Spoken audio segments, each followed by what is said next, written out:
Hey, this is Mr. Cope, and this is my flipped video to help explain everything you need to know about AP World History, also known as Whoa! How'd I get all the way up here? Well, at any rate, this page is primarily for the parents to fill out. If you go to the link that you see in green on the screen here, that'll take you to a very important form for you to fill out. It is important that the parents and the students that are going to be in the class fill it out together at the same time so that there's only one response per student. I'm going to show you what that's going to look like. That link should take you to this Google form. You'll see that you're going to submit a student last name. You're going to submit student first name, female guardian's name, male guardian's name, and then there are two letters there for the parents to read that give you very important information about this course, and then there's an integrity pledge at the end. So if that could be filled out at its earliest at your earliest convenience, that would be fantastic. And I'll use this to help populate future emails that I send. All right, so I'm still up in the upper right-hand corner, and this time we're on an important links page. What you'll see here are probably the 5 most critical links that you'll need for the entire school year so that you can be best prepared. The first link is going to take you to a class links page, and I'll show you what that looks like right now. And you can see here it's populated with a variety of important links. I will add links to it as the year goes on and as we do more work and as I find information that will be important for us. The second link that you see here are the tutoring times. This is the most current set of times that I'm available for tutoring. I'll show you what that looks like as well. And please note that this can also be found on my door. It's taped to my door and I update it, and that's why I always put the date as to when it is the most current, so that you know like that this is actually the current tutoring times. The second link that you see here is a really important link for both parents and students, especially parents who are new to AP level students, or to students who are new to AP level courses. So I'll show you what that page looks like as soon as I can figure out where I'm supposed to go for that. There we go. And this page is designed, you can see here, I'm going to put a link to this video that I'm making right now for you so that you can go back and you can watch this video, because there'll be very important information in here. But as you can see, there's 10 different tips here for the parents. These are specific for the parents. Please read these over. These will help you and they will help your child. And then for the students, very, very important information in here as well for you guys, as far as how can you help prepare yourself for the school year, how can you help prepare yourself for the rigor of this course, especially those of you that may be freshmen taking this course. Then the fourth link that you see there is our calendar. Calendar is updated for the entire school year. So if you are curious as to what we're going to be doing in January, you can find out what we're going to be doing in January. There should be no confusion. Everybody should be coming to class prepared. That is my expectation. If there's a snow day, we are coming back on the day, and that the calendar says, and you should be ready to do all of the work that was required from the days that we missed, and be ready to go for the material that is being covered in that class as well. So in order to find that link, you would go again to this link. Will take you to this page, and you can see that it's all populated for the entire school year.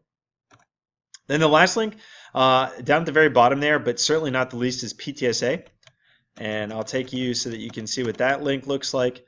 PTSA, they do an awful lot of phenomenal things for me as a teacher, for the school in general, and for the students. Please join. We need as many parents joining this as possible. There's also a student membership that you can sign up for. I would love it if we could have 100% of my students and 100% of my parents signed up to be members of the PTSA. I myself am a member of the PTSA because they do such a great job making sure that we have a lot of the resources that we need. My class in particular has benefited at least 3 times from grants that PTSA has given me. Hey, it's me again, still in the upper right-hand corner. Next up is a conversation about what kind of technology do we use in WAP, how do we use it, why do we use it, and so on and so forth. First thing is, most of you have already joined the Remind group. I've got the information there as to how you can join the Remind group. Please do that. Parents, I understand that you may not want all of the updates that I send out via the Remind group. However, I think one of the most critical parts of being a part of the Remind group as a parent is, in my experience, high school students don't communicate effectively all of the time with their parents, and this will at least let you know what's going on and what they can be expecting in your class. Secondly, Google Classroom. Please join that. I'm not certain that parents can explicitly join it. I think they have to be invited by me, and that's one of the reasons why I have you guys fill out that Google form, is so that I have an email address that I can add in and invite you to join Google Classroom. That'll allow you to have access to all of the resources that the students have and that the students will be using on a regular basis, so that you can assist them while you're at home. Students, you need to be a member of Google Classroom as soon as possible because we use it on day one. And then last but not least, there you can see Canvas. I have not transitioned to Canvas yet. However, I do plan on transitioning to Canvas, and as soon as I make that transition happen full on, I will send out a remind, and I will also send out an email via the email distribution list that I'm generating from that Google form that you'll be filling out. Okay, let's talk about quiz corrections. This is one of the most important remediation techniques that I offer the students in an effort to help them improve their grades and not stress in the long run as to whether or not they're going to get an A or a B in this class. So quiz corrections are done on every single quiz that a student wants to do them on. They can be done in school, in class, when appropriate, during any of the tutoring and correction times, or they can be done at home with my approval. To do a quiz correction, what you have to do is you have to find the thematic learning objective for every single question on the quiz. And so to find the thematic learning objective, you're going to go to Google Classroom, and I'll show you where that is right now. Google Classroom is going to look like this for us. And what you would do, here's the home page for Google Classroom, and you'd scroll down to the file called General Documents folder, and the General Documents folder is going to be populated with a lot of very valuable resources that we'll talk about as the year goes on. But the one that we'd want for this is this WAP Thematic Learning Objective, which you can find right here, and I've got it open for you right here. There are 5 themes in AP World History, and the first theme, as you can see here, is interaction between humans and the environment. And so underneath the thematic learning objective, you can see that there's ENV 1, 2, 3, 4. This is on the left-hand side here, 5, 6, 7, and so on. And so what you would do is, for the question, every single question, whether you got it right or wrong, you would find which thematic learning objective matches that question most accurately. And so you'd write down ENV-6 and then this entire sentence that follows it. And you'd write that on your quiz, or you'd write that on a separate sheet of paper depending on how you're doing your quiz corrections. So let me show you what a quiz would look like so that you would know where you'd write this. So if you go and you see this quiz, you see question number 1, you would go into the thematic learning objectives and you would determine which thematic learning objective this question is centered around. And then in this space here, you'd write everything that I just showed you. In this case, if it was ENV-1, then you'd write ENV-1 and the sentence that followed ENV-1. So once you've done that, if you missed a quiz question, then you have to find a quote from the book that explains why the correct answer was correct. And then you have to explain how the quote and the thematic learning objective link to the question. So you only do a quote and an explanation of how the quote and the thematic learning objective link to the question if you missed the question. If you got the question right, then you just link to a thematic learning objective. You get a half point back for every one of these questions. Each quiz is worth 8 points. Therefore, you have the opportunity to earn 4 points back on every single quiz because you have to do this for every single question. Now, you cannot earn more than 100%. So for instance, if you earned a 6 on the quiz, You'd still have to do all of the quiz corrections, all of the thematic learning objectives, and then linking with a quote to the ones that you missed. But instead of getting 4 points, you'd only get 2 points because you cannot earn more than 100% on a quiz. The second part of a quiz correction are the short answer questions. For the short answer questions, again, you link to the thematic learning objectives, and then if you missed part or all of one of the short answer questions, you just rewrite the part that you missed. So I'll show you what that looks like. Again, on the same quiz, at the very end of every quiz, the first 5 questions are always multiple choice, and then the last 3 questions are always A, B, and C, and they are always short answer, like you can see here. If you, for instance, got A and B correct, you would just link the thematic learning objective to them, and then if you missed C or part of C, you would get the thematic learning objective and then rewrite the part that you missed. All quiz corrections need to be done before the day of the unit test. They are turned in the day of the unit test, or they can be turned in earlier, and I will update your score earlier if you have turned it in earlier.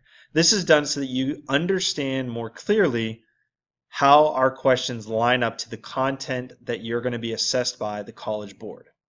Let's go over how you do multiple choice test corrections. So very similar to the quiz corrections, only this time you're only finding a key concept, not a thematic learning objective, a key concept for the questions you missed and a quote for the questions you missed. You don't have to do this for the questions that you got correct. So let me show you where you'd find those. You would go again to the Google Classroom, go to that General Documents folder, you'd find the key concepts here, and the key concepts look like this.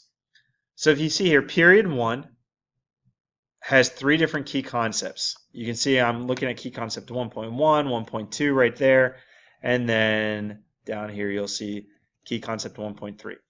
Each unit that we study has its own set of key concepts. So you'll know immediately where you need to go look, and you'll know how to go about finding that a lot easier. So what you would do is, once you find the question that you missed, again, let's pretend that we missed this question, and let's say it was key concept 1.1, Roman numeral 1, letter A. So if this was a description of what the correct answer to that multiple choice question should have been, what you would write is 1.1, Roman numeral 1, letter A, and then you would write all of what letter A says. And then you would find a quote that supports why the correct answer was correct. And you'd write that in the space provided here. This time, what you're going to earn back is you're going to earn back an entire letter grade for the multiple choice test. The multiple choice test is already scaled in an effort to have it match the College Board scaling. And on top of the scale / grade boost that you get because of the scaling, there's an additional full 10 points that you can earn by doing these corrections. So for instance, you could earn back an entire letter grade after doing the corrections and go from a B to an A. However, the score that you earned to earn yourself a B may not be a traditional B. You may not have gotten 80% of the questions right on the test, because an 80 on an AP exam is actually worth a 90 according to the College Board. So I scale based on what the College Board is assessing at the end of the year. Essay test corrections are quite easy.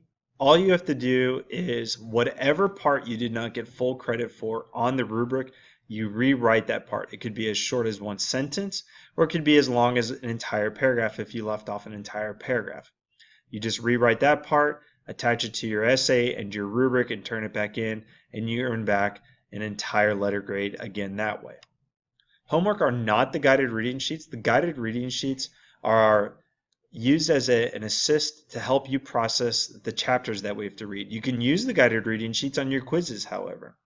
Homework would be randomly assigned throughout the year and would be very clear that this was different from the guided reading sheets that we were doing.